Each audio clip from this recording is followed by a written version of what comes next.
ಕೃಷ್ಣಾಪುರ ಅನ್ನುವ ಒಂದು ಚಿಕ್ಕ ಗ್ರಾಮವಿದ್ದಿತ್ತು. ಆ ಗ್ರಾಮದಲ್ಲಿ ಅನಾಮಿಕಾ ಅನ್ನುವ ಒಬ್ಬ ಬಡ ಹುಡುಗಿ ಮನೆ ಕೆಲಸ ಮಾಡಿಕೊಂಡು ಬದುಕುತ್ತಿದ್ದಳು. ಮಂಚ ಹಿಡಿದಿದ್ದ ತಂದೆಯನ್ನು ಪೋಷಿಸುತ್ತಾ ಇದ್ದಳು ಅನಾಮಿಕಾ. ಹಾಗೆ ಕಷ್ಟಪಡುತ್ತಾ ತನ್ನ ಜೀವನ ಸಾಗಿಸುತ್ತಾ ಇದ್ದಳು. ಅಂದುಕೊಳ್ಳದ ಹಾಗೆ ವಿನಯ್ ಅನ್ನುವ ಒಬ್ಬ ಶ್ರೀಮಂತ ವ್ಯಕ್ತಿ ಆ ಊರಿಗೆ ಕಾರಿನಲ್ಲಿ ಬರುತ್ತಾನೆ. ಅಲ್ಲಿ ಅವನು ತನ್ನ ಕ್ಯಾಮೆರಾದಲ್ಲಿ ಕೆಲವು ಫೋಟೋಗಳನ್ನು ತೆಗೆಯುತ್ತಾ ಇರುವಾಗ ಅವನ ಕಣ್ಣಿಗೆ ಅನಾಮಿಕಾ ಕಾಣಿಸುತ್ತಾಳೆ. ಆಕೆಯನ್ನು ನೋಡಿ ವಿನಯ್ ಹೀಗಂದುಕೊಳ್ಳುತ್ತಾನೆ, ವಾವ್, ಹಳ್ಳಿ ಕಡೆ ಹುಡುಗಿ ಬಹಳ ಅಂದವಾಗಿದ್ದಾರೆ ಎಂದು ಅಂದುಕೊಳ್ಳುತ್ತಾನೆ ವಿನಯ್. ಆಕೆಯ ಹತ್ತಿರ ಮಾತನಾಡಬೇಕು ಎಂದು ಪ್ರಯತ್ನಿಸುತ್ತಾನೆ. ಆದರೆ ಅನಾಮಿಕಾ ಅವನನ್ನು ನೋಡಿ ಸ್ವಲ್ಪ ಭಯಪಡುತ್ತಾ ಅಲ್ಲಿಂದ ಹೊರಟು ಹೋಗುತ್ತಾಳೆ. ಆ ದಿನ ಕಳೆದು ಹೋಗುತ್ತದೆ. ಆ ಮಾರನೇ ದಿನ ಅನಾಮಿಕಾ ಬಟ್ಟೆ ಒಗೆಯಲಿಕ್ಕಾಗಿ ಊರಿನ ಹತ್ತಿರವಿರುವ ನದಿ ಹತ್ತಿರ ಹೋಗುತ್ತಾಳೆ. ಅಲ್ಲಿ ಬಟ್ಟೆ ಒಗೆಯುತ್ತಿರುವಾಗ ವಿನಯ್ ಅಲ್ಲಿಗೆ ಬರುತ್ತಾನೆ. ವಿನಯ್ನನ್ನು ನೋಡಿ ಆಕೆ ಸ್ವಲ್ಪ ಗಾಬರಿಯಾಗುತ್ತಾಳೆ. ಏನಾಯ್ತು? ಏನಕ್ಕೆ ಹಾಗೆ ಗಾಬರಿ ಪಡ್ತಾ ಇದ್ದೀಯಾ? ನೀವು ಯಾರು ಅಂತ ನನಗೆ ಗೊತ್ತಿಲ್ವಲ್ಲ, ನೀವು ಏನಕ್ಕೆ ನನ್ನ ಹತ್ರ ಮಾತನಾಡ್ತಾ ಇದ್ದೀರಾ? ಗೊತ್ತಾಗ್ಲಿಲ್ಲ, ಆದ್ರಿಂದನೇ ಪರಿಚಯ ಮಾಡ್ಕೊಳ್ಳೋಕೆ ಮಾತನಾಡ್ತಾ ಇದ್ದೀನಿ. ಅದಕ್ಕೆ ಅನಾಮಿಕಾ ಸ್ವಲ್ಪ ನಾಚಿಕೊಳ್ಳುತ್ತಾಳೆ. ಅಲ್ಲಿಂದ ಹೋಗಲಿಕ್ಕೆ ಪ್ರಯತ್ನಿಸುತ್ತಾಳೆ. ಏನು, ಏನಕ್ಕೆ ಅಷ್ಟೊಂದು ನಾಚ್ಕೋತಾ ಇದೀಯಾ? ನೀನು ಅಷ್ಟೊಂದು ನಾಚಿಕೊಂಡ್ರೆ ಬಹಳ ಅಂದವಾಗಿರ್ತೀಯ ಎಂದು ಅವನು ಅನ್ನುತ್ತಾನೆ. ಇನ್ನು ಆಕೆ ಅಲ್ಲಿಂದ ಹೊರಟು ಹೋಗುತ್ತಾಳೆ. ಹಾಗೆ ಅವನು ದಿನವೂ ಯಾವುದೋ ಒಂದು ನೆಪದಿಂದ ಆಕೆ ಹತ್ತಿರ ಮಾತನಾಡುತ್ತಾ ಇರುತ್ತಾನೆ. ಆಕೆ ಕೂಡ ನಿಧಾನವಾಗಿ ಅವನ ಹತ್ತಿರ ಮಾತನಾಡಲಿಕ್ಕೆ ಪ್ರಯತ್ನಿಸುತ್ತಾಳೆ. ಹಾಗಿರುವಾಗ ಒಂದು ದಿನ ಅವನು ಆಕೆಯ ಹತ್ತಿರ ಹೀಗನ್ನುತ್ತಾನೆ, ಅನಾಮಿಕಾ, ನೀನಂದ್ರೆ ನನಗೆ ಬಹಳ ಇಷ್ಟ. ಮೊದಲ ಸಲ ನೋಡಿದಾಗಲೇ ನನಗೆ ಬಹಳ ಹಿಡಿಸಿದ್ಯಾ. ನೀನು ಒಪ್ಕೊಂಡ್ರೆ ನಿನ್ನ ಮನೆಯವರನ್ನು ಒಪ್ಸಿ ನಾನು ನಿನ್ನನ್ನ ಮದುವೆ ಮಾಡ್ಕೋತೀನಿ. ಇಲ್ಲ, ನೀವು ಬಹಳ ಧನವಂತರು, ಅದಕ್ಕೆ ನಾನು ಯಾವ ವಿಷಯವನ್ನೂ ಹೇಳಲಾರೆ. ದುಡ್ಡಿರೋರ್ನ ನಂಬಾರ್ದು ಅಂತ ನಮ್ಮ ತಂದೆ ಹೇಳ್ತಾರೆ. ಆ ಮಾತು ಕೇಳುತ್ತಲೇ ವಿನಯ್ ದೊಡ್ಡದಾಗಿ ನಗುತ್ತಾನೆ. ನಿಮ್ಮಪ್ಪ ಹುಚ್ಚರು ಆಗಿದ್ದಾರೆ. ದುಡ್ಡಿನವರಾದ್ರೆ ಏನು? ನನ್ನ ಮನಸ್ಸು ಬಹಳ ಒಳ್ಳೇದು. ನೀನು ಒಪ್ಕೊಂಡ್ರೆ ಇಲ್ಲೇ ತಾಳಿ ಕಟ್ತೀನಿ. ಆ ಮಾತಿಗೆ ಅವಳು ನಾಚಿಕೆ ಪಡುತ್ತಾ ಅಲ್ಲಿಂದ ಓಡುತ್ತಾ ಮನೆಗೆ ಹೋಗುತ್ತಾಳೆ. ಮನೆಯ ಹತ್ತಿರ ತಂದೆ ಕೋಪದಿಂದ ಆಕೆಯ ಕಡೆ ನೋಡುತ್ತಿರುತ್ತಾನೆ. ಅಪ್ಪ, ನಾನು ಈಗಲೇ ಹೊರಗೆ ಹೋಗಿದ್ದೆ, ಸ್ವಲ್ಪ ತಡ ಆಯ್ತು. ನೀನು ಏನು ಅಂದ್ಕೊಳ್ಬೇಡ. ನಿನ್ಗೆ ಹೇಳಿದ್ದೆ ಅಲ್ವಾ, ಪಟ್ಟಣದಿಂದ ವಿನಯ್ ಅಂತ ಹುಡುಗ ಬಂದಿದ್ದಾನೆ. ಅವನು ತುಂಬಾ ಒಳ್ಳೆ ಹುಡುಗ ಅಪ್ಪ. ಅವನು ದುಡ್ಡಿರುವ ಹುಡುಗ, ಆದ್ರೂ ತುಂಬಾ ಒಳ್ಳೆಯವನಪ್ಪ. ಆ ಹುಡುಗನ ಹತ್ರ ಮಾತಾಡ್ತಾ ಇಲ್ಲಿವರೆಗೂ ಅಲ್ಲೇ ಇದ್ದೆ ಎಂದು ಹೇಳುತ್ತಾಳೆ ಅನಾಮಿಕಾ. ಅವನು ಏನು ಮಾತನಾಡದೆ ಹಾಗೆ ಸುಮ್ಮನೆ ಇದ್ದು ಬಿಡುತ್ತಾನೆ. ಏನಾಯ್ತಪ್ಪ, ಯಾಕೆ ಹಾಗೆ ನೋಡ್ತಾ ಇದ್ದೀಯಾ? ನಿನ್ಗೆ ಇಷ್ಟವಿಲ್ಲದೆ ಹೋದ್ರೆ ನಾಳೆಯಿಂದ ನಾನು ಅವನ ಹತ್ರ ಮಾತಾಡಲ್ಲ. ಆಕೆ ಹಾಗೆ ಮಾತನಾಡುತ್ತಲೇ ಇರುತ್ತಾಳೆ. ಆದರೆ ಅವನು ಏನೂ ಉತ್ತರಿಸುತ್ತಿಲ್ಲ. ಆಕೆಗೆ ಭಯವಾಗುತ್ತದೆ. ಅಪ್ಪ, ಏನಾಯ್ತಪ್ಪ? ಅಪ್ಪ ಅಪ್ಪ ಎಂದು ದೊಡ್ಡದಾಗಿ ಅಳುತ್ತಿರುತ್ತಾಳೆ ಅನಾಮಿಕಾ. ಆಕೆಯ ತಂದೆ ಮರಣಿಸಿರುತ್ತಾನೆ. ಅಪ್ಪ, ನೀನ್ ಇಲ್ದಿದ್ರೆ ನಾನು ಯಾರಿಗೋಸ್ಕರ ಬದುಕಬೇಕು? ಅಪ್ಪ, ಇಲ್ಲಿ ನನ್ನನ್ನು ಯಾರು ನೋಡ್ಕೊತಾರೆ ಎಂದು ಅಳುತ್ತಾ ಇರುತ್ತಾಳೆ. ಇನ್ನು ನಡೆಯಬೇಕಾದ ಕಾರ್ಯಕ್ರಮಗಳೆಲ್ಲ ಪೂರ್ತಿಯಾಗಿ ನಡೆದು ಹೋಗುತ್ತದೆ. ವಿನಯ್ ಹತ್ತಿರವಿದ್ದು ಎಲ್ಲ ಕಾರ್ಯಕ್ರಮಗಳನ್ನು ನೋಡಿಕೊಳ್ಳುತ್ತಾನೆ. ಆ ದಿನ ಕಳೆದು ಹೋಗುತ್ತದೆ. ಆ ಮಾರನೇ ದಿನ ವಿನಯ್ ಅನಾಮಿಕಳ ಹತ್ತಿರ ಹೀಗನ್ನುತ್ತಾನೆ, ಅನಾಮಿಕಾ, ನಿಮ್ ತಂದೆ ಇನ್ನಿಲ್ಲ. ನೀನು ಒಬ್ಳೇ ಇಲ್ಲಿ ಇರೋದು ಅಷ್ಟು ಒಳ್ಳೆಯದಲ್ಲ. ನಾನು ನಿನ್ನನ್ನು ಮದುವೆ ಮಾಡ್ಕೋತೀನಿ, ನಮ್ಮ ಮನೆಗೆ ಕರ್ಕೊಂಡು ಹೋಗ್ತೀನಿ. ಅದಕ್ಕೆ ಆಕೆ ಏನು ಮಾತನಾಡದೇ ಇರುತ್ತಾಳೆ. ಮೌನ ಅರ್ಧ ಅಂಗೀಕಾರ ಎನ್ನುತ್ತಾರೆ ಎಂದು ಆಕೆಯ ಕುತ್ತಿಗೆಗೆ ತಾಳಿ ಕಟ್ಟುತ್ತಾನೆ. ಆಕೆ ಬಹಳ ಆಶ್ಚರ್ಯ ಹೋಗುತ್ತಾಳೆ, ಕಣ್ಣೀರು ಹಾಕುತ್ತಾಳೆ. ಆ ನಂತರ ಅವನು ಅವಳನ್ನು ಕರೆದುಕೊಂಡು ಪಟ್ಟಣಕ್ಕೆ ಹೊರಟು ಹೋಗುತ್ತಾನೆ. ಅವರದ್ದು ಬಹಳ ಧನವಂತರ ಕುಟುಂಬ, ದೊಡ್ಡ ಬಂಗಲೆ. ಅವರ ತಾಯಿಯ ಹೆಸರು ರಾಧಮ್ಮ. ಅನಾಮಿಕಾ ಆ ಮನೆಗೆ ಕಾಲು ಇಡುತ್ತಲೇ ದೊಡ್ಡ ಡೈನಿಂಗ್ ಟೇಬಲ್ ಮೇಲೆ ತರತರಹವಾದ ಆಹಾರ ಪದಾರ್ಥಗಳನ್ನು ತಿನ್ನುತ್ತಿದ್ದಳು ರಾಧಮ್ಮ. ಆಗಲೇ ವಿನಯ್ ಅನಾಮಿಕರನ್ನು ನೋಡುತ್ತಾಳೆ. ಅವರ ಹತ್ತಿರ ಬರುತ್ತಾಳೆ. ಏನೋ ವಿನಯ್, ಇಷ್ಟ ದಿನಕ್ಕೆ ನಿನಗೆ ಮನೆ ನೆನ್ಪಾಯ್ತಾ? ಈ ಹುಡುಗಿ ಯಾರು? ಕೆಲಸದವಳ?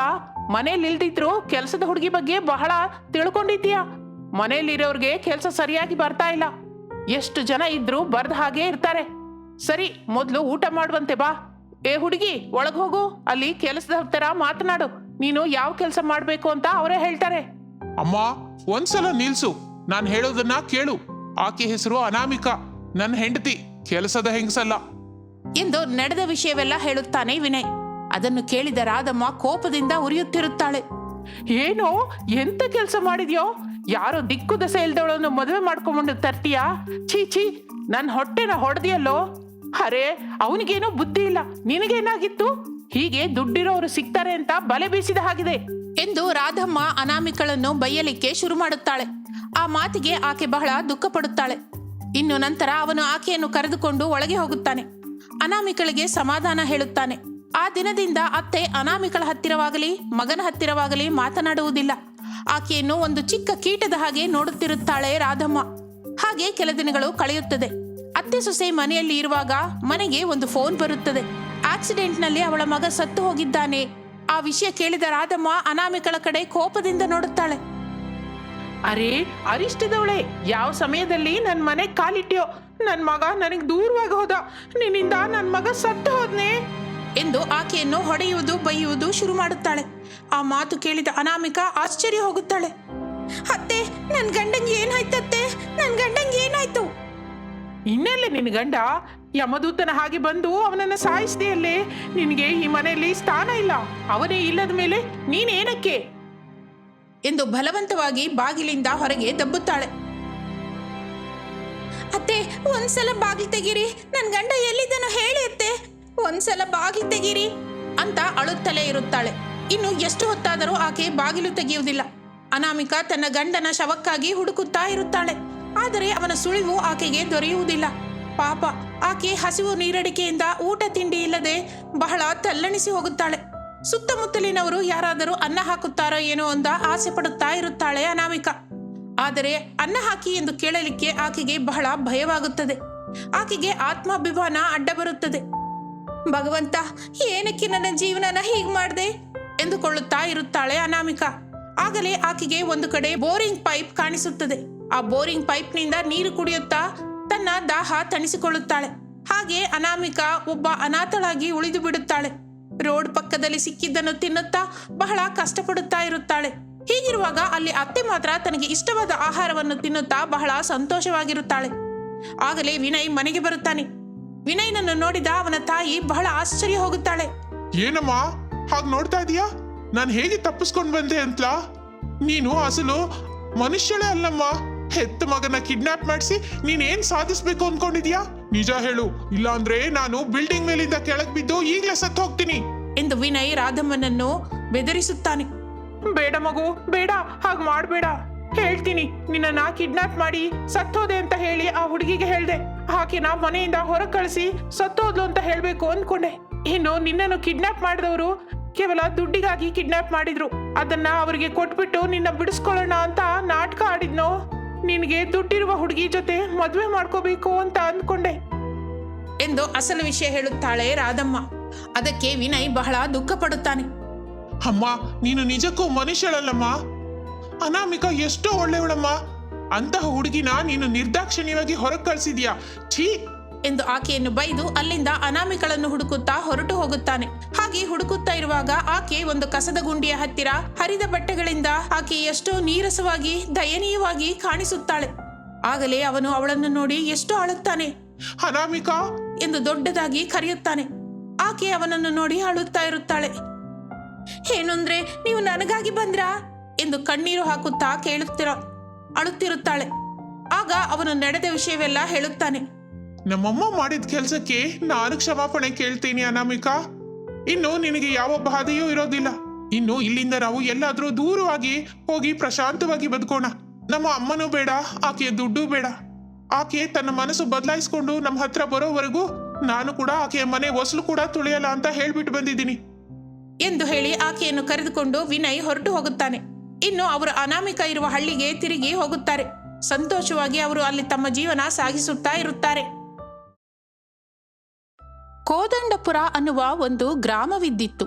ಆ ಗ್ರಾಮದಲ್ಲಿ ಅನಾಮಿಕಾ ಅನ್ನುವ ಸೊಸೆ ಇದ್ದಳು. ಆಕೆಯ ಅತ್ತೆಯ ಹೆಸರು ಶಾರದಾ. ಅವರಿಬ್ಬರು ಸೇರಿ ಒಂದು ಮನೆಯಲ್ಲಿರುತ್ತಿದ್ದರು. ಅನಾಮಿಕಳ ಗಂಡ ಹೊಲದ ಕೆಲಸ ಮಾಡುತ್ತಾ ಕುಟುಂಬವನ್ನು ಪೋಷಿಸುತ್ತಿದ್ದನು. ಅನಾಮಿಕಾ ಬಹಳ ಓದಿಕೊಂಡ ಹುಡುಗಿ, ಉದ್ಯೋಗ ಮಾಡಬೇಕೆಂತೂ ಆಸೆ ಇರುವ ಹುಡುಗಿ. ಆದರೆ ಅವಳ ಅತ್ತೆ ಮಾತ್ರ ಅವಳನ್ನು ಹೊರಗೆ ಕಳಿಸುವುದಿಲ್ಲ. ಆಕೆ ಸೋದರತ್ತೆ ಆದ್ದರಿಂದ ಅನಾಮಿಕಳಿಗೆ ಇಷ್ಟವಿಲ್ಲದಿದ್ದರೂ ಅವಳಿಗೆ ಮದುವೆ ಮಾಡುತ್ತಾರೆ. ಒಂದು ದಿನ ಅನಾಮಿಕಾ ತನ್ನ ಗಂಡ ರಮೇಶನ ಹತ್ತಿರ ಹೀಗನ್ನುತ್ತಾಳೆ. ಏನು ಅಂದ್ರೆ, ನೀವು ಹೊಲದ ಕೆಲಸ ಮಾಡ್ತಾ ಇರ್ತೀರಾ. ನೀವು ಏನು ಓದದೇ ಇದ್ರೂ ಕೂಡ ನಾನು ನಿಮ್ಮನ್ನ ಮದುವೆ ಮಾಡ್ಕೊಂಡಿದ್ದೇನೆ ರೀ. ನಾನು ಬಹಳ ಓದ್ಕೊಂಡಿದ್ದೀನಿ, ಉದ್ಯೋಗ ಮಾಡಬೇಕು ಅನ್ನೋದೇ ನನ್ನ ಆಸೆ. ಆದರೆ ಅತ್ತೆ ಮಾತ್ರ ನಿಜಕ್ಕೂ ಒಪ್ಕೊಳ್ತಾ ಇಲ್ಲ. ನಾನು ಬಹಳ ಸಲ ಈ ವಿಷಯ ಮಾತಾಡಿದ್ದೀನಿ ಅನಾಮಿಕಾ, ಆದ್ರೆ ಯಾಕೋ ಅವಳು ಒಪ್ಕೋತಾನೇ ಇಲ್ಲ. ನನ್ ಮಾತೇ ಕೇಳ್ತಾ ಇಲ್ಲ.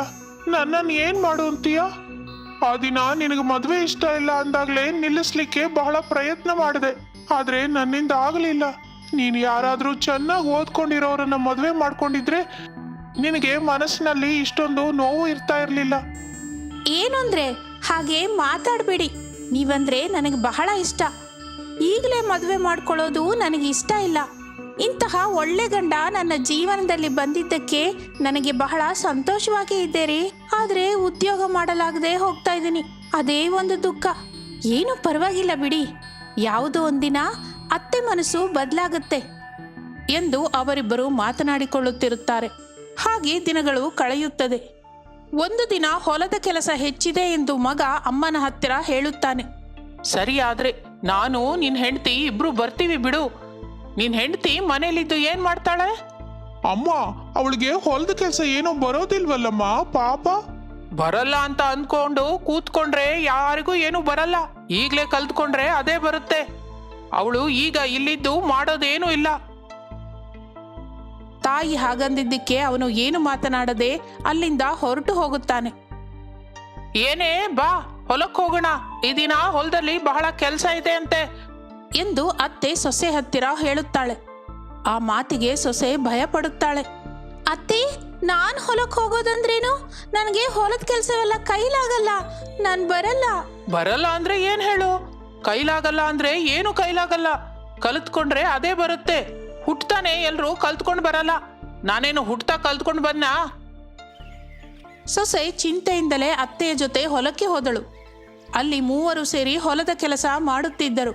ಅನಾಮಿಕಾ ಬಿಸಿಲಿನಲ್ಲಿ ಇದ್ದುದರಿಂದ ಒಂದೇ ಸಲಕ್ಕೆ ತಲೆ ತಿರುಗಿ ಕೆಳಗೆ ಬಿದ್ದು ಬಿಡುತ್ತಾಳೆ. ಗಂಡ ಆಕೆಯನ್ನು ಪಕ್ಕದಲ್ಲೇ ಇದ್ದ ಮರದ ಕೆಳಗೆ ಕರೆದುಕೊಂಡು ಹೋಗುತ್ತಾನೆ. ಅವಳಿಗೆ ನೀರು ಕುಡಿಸಿ ಪ್ರಜ್ಞೆ ಬರಿಸುತ್ತಾನೆ. ಅನಾಮಿಕಾ ಪ್ರಜ್ಞೆ ಬಂದ ನಂತರ ಅಳುತ್ತಿರುತ್ತಾಳೆ. ಏನು ಅಂದ್ರೆ ನಾನು ಮನೆಗೆ ಹೊರಟು ಹೋಗ್ತೀನಿ, ನನ್ನ ಕೈಲಿ ಆಗ್ತಾ ಇಲ್ಲ. ಹೊಟ್ಟೆಲೆಲ್ಲ ಏನೋ ಆಗ್ತಾ ಇದೆ, ವಾಂತಿ ಆಗೋ ಹಾಗೆ ಇದೆ ರೀ. ಬಿಸಿಲಲ್ಲಿ ಕೆಲಸ ಮಾಡೋದು ಹೊಸ್ತಾದ್ರಿಂದ ಹಾಗಾಗತ್ತೆ ಬಿಡು. 2 ದಿನ ಬಂದ ನಂತರ ನಿನಗೆ ಅಭ್ಯಾಸವಾಗುತ್ತೆ. ಅದೇ ಸಮಯಕ್ಕೆ ಅನಾಮಿಕಾ ಮಾತ್ರ ತನ್ನ ಗಂಡನ ಹತ್ತಿರ ಇರಲಾರೆ ಎಂದು ಸನ್ನೆ ಮಾಡುತ್ತಾಳೆ. ಅಮ್ಮ, ನೀನು ಏನು ಮಾತಾಡಬೇಡ. ನಾನು ಅನಾಮಿಕಳನ್ನು ಕರ್ಕೊಂಡು ಮನೆಗೆ ಹೋಗ್ತೀನಿ ಎಂದು ಮಗ ಅನ್ನುತ್ತಾನೆ. ಅದಕ್ಕೆ ಆಕೆ ಏನು ಮಾತನಾಡುವುದಿಲ್ಲ. ಇನ್ನು ಅವರಿಬ್ಬರು ಅಲ್ಲಿಂದ ಹೊರಟು ಹೋಗುತ್ತಾರೆ. ಅವರು ಹೋದ ಸ್ವಲ್ಪ ಹೊತ್ತಿಗೆ ಅತ್ತೆ ಕೂಡ ಮನೆಗೆ ಹೋಗುತ್ತಾಳೆ. ಮನೆ ಹತ್ತಿರ ಗಂಡ ಹೆಂಡತಿ ಇಬ್ಬರು ಮಾತನಾಡಿಕೊಳ್ಳುತ್ತಿರುತ್ತಾರೆ. ಏನು ಅಂದ್ರೆ ಒಂದಿನ ಬಿಸಿಲಲ್ಲಿ ಕೆಲಸ ಮಾಡೋದೇ ನನಗೆ ಬಹಳ ಕಷ್ಟ. ನೀವು ಮಾತ್ರ ಕುಟುಂಬಕ್ಕಾಗಿ ಎಷ್ಟೊಂದು ಕೆಲಸ ಮಾಡ್ತಿದ್ದೀರಾ. ನಿಜಕ್ಕೂ ರೈತರು ಬಹಳ ದೊಡ್ಡವರು ರೀ. ನನಗೂ ಕಷ್ಟ ಏನು ಅಂತ ಈಗ ಒಂದು ದಿನಕ್ಕೆ ತಿಳಿದು ಬಂತು. ನೀನೇನು ಹೊಲಕ್ಕೆ ಬರಬೇಡ, ಇಲ್ಲೇ ವಿಶ್ರಾಂತಿ ತಗೋ. ನಮ್ಮ ಅಮ್ಮನೇ ಬಲವಂತವಾಗಿ ನಿನ್ನನ್ನ ಕರ್ಕೊಂಡು ಬಂದಿತ್ತು. ಆಗಲೇ ಅವಳ ಅತ್ತೆ ಅಲ್ಲಿಗೆ ಬರುತ್ತಾಳೆ. ಭಲೇ ದೊಡ್ಡದಾಗಿ ಹೇಳ್ದೆ. ಅವಳು ನಾಳೆಯಿಂದ ನನ್ನ ಜೊತೆಗೆ ಹೊಲಕ್ ಬರ್ತಾಳೆ. ಬರ್ತಾ ಇದ್ರೆ ಅದೇ ಅಭ್ಯಾಸವಾಗುತ್ತೆ. ಅತ್ತೆ, ನಾನು ಪಟ್ಟಣಕ್ಕೆ ಹೋಗಿ ಉದ್ಯೋಗ ಮಾಡ್ತೀನತ್ತೆ. ಹೊಲದ ಕೆಲಸ ಮಾಡ್ಲಾರೆ, ನನ್ನನ್ನು ಅರ್ಥ ಮಾಡ್ಕೊಳ್ಳಿ ನನಗೆ ಎದುರುತ್ರ ಕೊಡಬೇಡ ಎಂದು ಅತ್ತೆ ಹೊರಟು ಹೋಗುತ್ತಾಳೆ.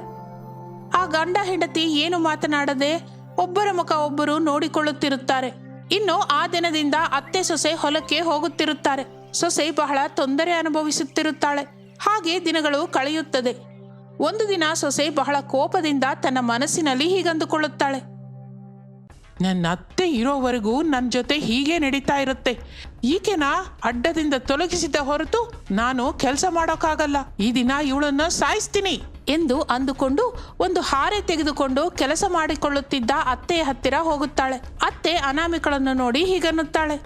ಏನೇ, ಈ ದಿನ ಹೊಲದ ಕೆಲಸ ಇಲ್ಲ ಅಂತ ಹೇಳಿದ್ನಲ್ಲ, ಹಾರೆ ತಗೊಂಡು ಎಲ್ಲಿಗೆ ಹೊರಟೆ? ನಿಮ್ಮನ್ನ ಸಾಯಿಸ್ಲಿಕ್ಕೆ ತಗೊಂಡು ಬಂದಿದ್ದೀನಿ.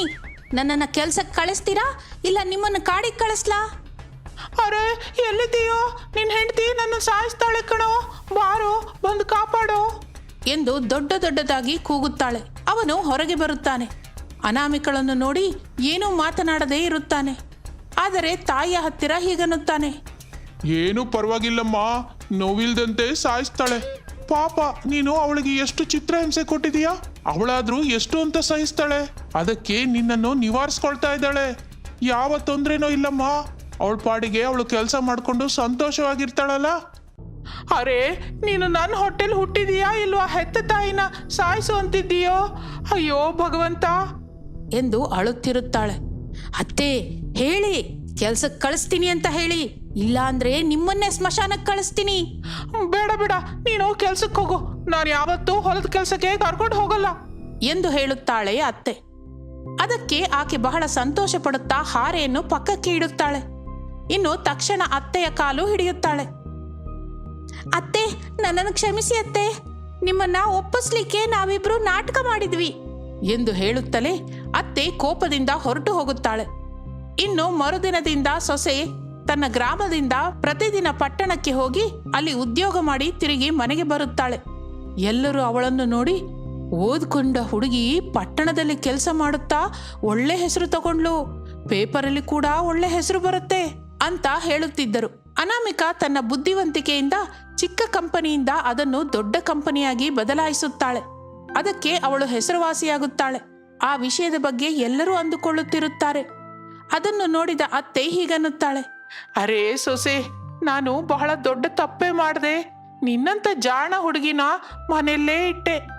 ಹೊರಗೆ ಹೋಗಿ ನಮ್ಮ ಕುಟುಂಬಕ್ಕೆ ನಮ್ಮ ಗ್ರಾಮಕ್ಕೆ ಎಷ್ಟು ಒಳ್ಳೆ ಹೆಸರು ತಂದಿಯೇ. ನಾನು ಹೊರಗೋದ್ರೆ ಎಲ್ಲರೂ ನಿನ್ ಬಗ್ಗೆ ದೊಡ್ಡದಾಗಿ ಹೇಳ್ತಾರೆ, ನನ್ನನ್ನು ಬಹಳ ಹೊಗಳ್ತಾರೆ. ಇದೆಲ್ಲ ನಿಮ್ಮಿಂದಲೇ ಅಲ್ವಾ ಅತ್ತೆ? ನಿಮಗೆ ನಿಜ ಹೇಳಿದ ನಂತರ ಕೂಡ ನನ್ನನ್ನು ಕೆಲಸಕ್ಕೆ ಕಳಿಸಿದ್ರಲ್ಲ, ಅದಕ್ಕೆ ಬಹಳ ಸಂತೋಷ. ಈ ಹೆಸರು ಪ್ರಖ್ಯಾತಿ ಎಲ್ಲ ನನ್ನ ಹುಟ್ಟಿದ ಮನೆಗೆ ಗಂಡನ ಮನೆಯವರಿಗೆ ಸ್ವಂತ ಅತ್ತೆ ಎಂದು ಅನಾಮಿಕಾ ಅನ್ನುತ್ತಾಳೆ. ಆ ಮಾತಿಗೆ ಅವರು ಬಹಳ ಸಂತೋಷ ಪಡುತ್ತಾರೆ. ಆ ವಿಧವಾಗಿ ಅನಾಮಿಕಾ ತನ್ನ ಕನಸನ್ನು ಸಾಕಾರ ಮಾಡಿಕೊಂಡು ಸಂತೋಷ ಪಡುತ್ತಾಳೆ.